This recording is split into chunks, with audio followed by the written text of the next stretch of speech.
Hello दोस्तों, कैसे हैं आप सभी लोग। आशा है आप लोग बहुत अच्छे होंगे और अपने जीवन में काफ़ी खुश होंगे, प्रसन्न होंगे। तो दोस्तों, स्वागत है आप सभी का आपके अपने ही चैनल जिसका नाम है ज्ञान मंत्र, और जहां हम लोग करते हैं कुछ ज्ञान की बातें। तो दोस्तों, आज की संपादकी लेकर प्रस्तुत हूँ मैं। और आज की जो संपादकी है उसका टॉपिक जो है वह अपनी भाषा में शिक्षा का पूरा होता सपना। तो ये टॉपिक मैंने जो देखा तो बड़ा अच्छा लगा कि आज हमें अपनी भाषा हिंदी भाषा के संबंध में कुछ पढ़ने का मौका मिलेगा। और लेकिन हाँ, ये उत्सुकता भी थी मन में कि आखिर हम आज की संपादकी में क्या कुछ पढ़ने वाले हैं और किस तरीके से हमारा जो ये अपनी भाषा में शिक्षा का जो सपना है वो पूरा हो रहा है। थोड़ा हम लोग भी जानें कि क्या कुछ नया हो रहा है। तो चलिए दोस्तों, बिना देर किए बढ़ते हैं संपादकी की तरफ। भारतीय भाषाओं में पढ़ने लिखने वालों के लिए विश्वविद्यालय अनुदान आयोग यूजीसी ने एक और सौगात दी है। उसने सभी विश्वविद्यालयों और उच्च शिक्षण संस्थानों से स्थानीय भाषाओं में शिक्षा उपलब्ध कराने को कहा है। विद्यार्थियों को यह सहूलियत भी दी गई है कि भले ही वे अंग्रेजी माध्यम में पढ़ते रहे हों, लेकिन चाहे तो परीक्षा अपनी मातृभाषा में दे सकते हैं। 1916 में बनारस हिंदू विश्वविद्यालय के एक समारोह में महात्मा गांधी ने अपनी भाषाओं में पढ़ाने पर जोर दिया था और उन्होंने छात्रों से अपील की थी कि यदि उनकी अपनी भाषा में पढ़ाई नहीं होती तो वे इसके लिए आंदोलन करें। राम मनोहर लोहिया भी लगातार अपनी भाषाओं के लिए संघर्षरत रहे। उनका तो यह भी मानना था कि अंग्रेजी ही भ्रष्टाचार की जननी है, क्योंकि जब जनता की समझ में ही नहीं आता कि क्या लिखा गया है तो कोर्ट कचहरी में क्या बहस हो रही है तो उसे गुमराह करना आसान हो जाता है। शिक्षाविद तो ये बात तो सही है कि जो अंग्रेजी भाषा को, जो भी व्यक्ति अंग्रेजी भाषा को अच्छी तरीके से नहीं जानता, ये सारी बातों को कैसे समझ पाएगा।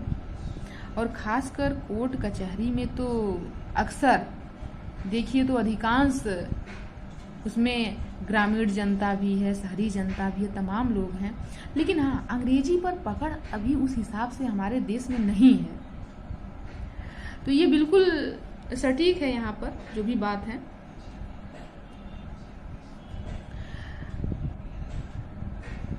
शिक्षाविद दौलत सिंह कोठारी ने 1966 में शिक्षा आयोग के चेयरमैन के रूप में सिफारिश की थी कि न केवल स्कूली शिक्षा बल्कि उच्च शिक्षा भी अपनी भाषा में दी जाए और सभी के लिए समान शिक्षा हो।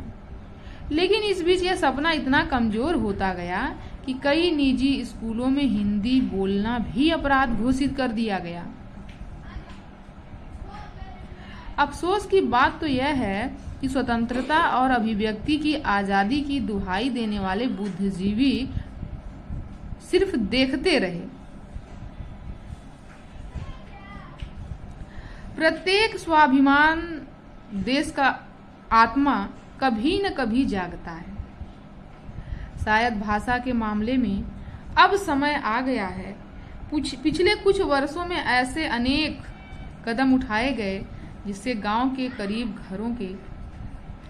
घरों के छात्र भी अपनी भाषा के बूते आगे बढ़ सकते हैं। प्रतिभा सिर्फ अंग्रेजी वालों में ही नहीं होती। कोठारी आयोग ने 1979 में इसी स्थापना से सिविल सेवा परीक्षाओं में भारतीय भाषाओं की शुरुआत कराई। हालांकि इस दिशा में जितनी उम्मीद थी उतनी प्रगति तो नहीं हुई, लेकिन प्रयास जारी है। हाल में अर्धसैनिक बलों में भर्ती के लिए केंद्र सरकार ने कर्मचारी चयन आयोग से 13 भारतीय भाषाओं में भर्ती परीक्षा कराने को कहा है। कर्मचारी चयन आयोग द्वारा बैंकिंग और रेलवे में अंग्रेजी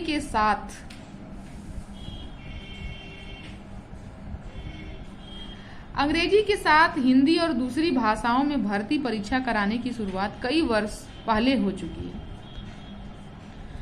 न केवल सामान्य नौकरियों की परीक्षाएं, बल्कि मेडिकल और इंजीनियरिंग की प्रवेश परीक्षाओं में भी भारतीय भाषाएं लगातार आगे बढ़ रही हैं। मेडिकल की नीट परीक्षा 6 भाषाओं से शुरू होकर अब 13 भाषाओं में हो रही है। कोर्ट कचहरी में भी भारतीय भाषाओं के कुछ कदम पड़े हैं। 2 महीने पहले मुख्य न्यायाधीश DY चंद्रचूड़ द्वारा सुप्रीम कोर्ट के महत्वपूर्ण निर्णयों को भारतीय भाषाओं में उपलब्ध कराने का फैसला इसका प्रमाण है। इससे उच्च न्यायालय भी अपने अपने राज्यों की भाषाओं में निर्णय देने के लिए प्रोत्साहित हुए हैं। बहुत अच्छी बात है। हाल में केरल हाई कोर्ट ने पहली बार अपना निर्णय मलयालम भाषा में लिखा। इसी तरह उत्तर भारत की निचली अदालतों से हिंदी में निर्णय की खबरें उत्साह जगाती हैं, लेकिन दिल्ली अभी भी दूर है। इसका कारण शिक्षा में भारतीय भाषाओं, विशेषकर हिंदी भाषी राज्यों में हिंदी के प्रति उपेक्षा का भाव, इसे रोकना होगा। और लगभग पूरे दक्षिण भारत में उसकी प्रादेशिक भाषाएं 10वीं तक अनिवार्य हैं। लगभग 80% बच्चे 12वीं कक्षा में भी, चाहे वे विज्ञान ही क्यों न पढ़ रहे हों, अंग्रेजी के साथ साथ एक प्रादेशिक भाषा जैसे कन्नड़, मलयालम, तमिल, तेलुगु, मराठी पढ़ते हैं। मगर उत्तर भारत में स्थिति निराशाजनक है। दिल्ली के कई निजी स्कूलों में 12वीं में तो हिंदी पढ़ाई ही नहीं जाती, और 9वीं और 10वीं में भी अंग्रेजी के साथ दूसरी भाषा के रूप में जर्मन, फ्रेंच, जापानी को प्रोत्साहित किया जा रहा है। यहाँ तक कि उदारवाद का झंडा फहराते JNU, जामिया और दिल्ली विश्वविद्यालय जैसे नामी संस्थाओं में भी हिंदी और भारतीय भाषाएं लगभग नदारद। दिल्ली में बैठी सरकारें क्यों इस ओर आंखें मूंदी बैठी है?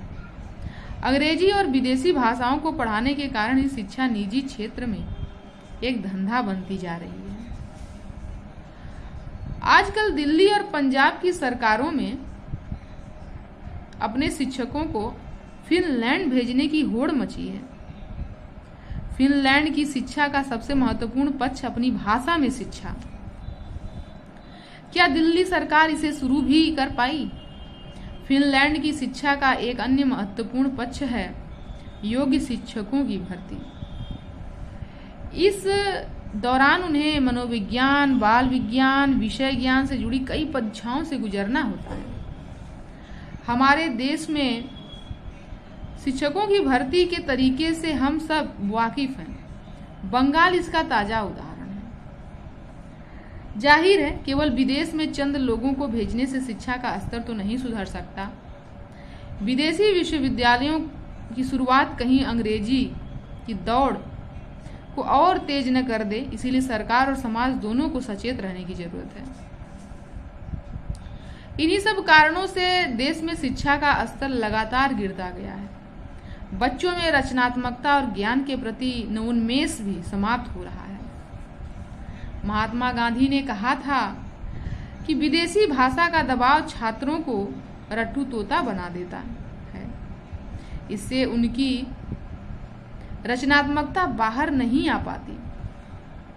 इसीलिए UGC के केवल आदेश से काम नहीं चलेगा। केंद्र सरकार को इसके क्रियान्वयन के लिए भी एक नियामकीय संस्था बनानी होगी।